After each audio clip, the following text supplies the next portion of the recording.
Hi, I'd like to tell you about this odor eliminating candle. I received this as a gift from the company so that I could tell you all of the really great things about it in case you're looking for something just like this. So I've got the Sicilian lemon, and I think this will be perfect for my kitchen here.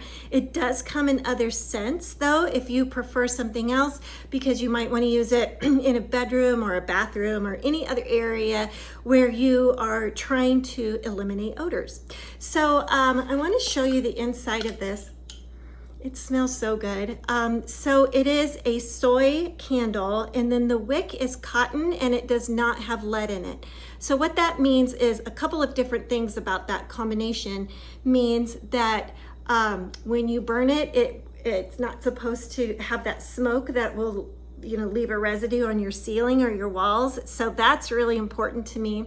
And then the combination of the soy and the cotton wick also means that you can burn this in your home when you've got pets and kids.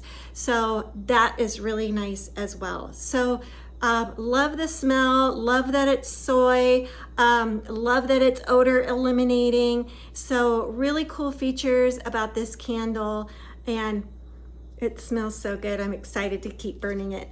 Thanks.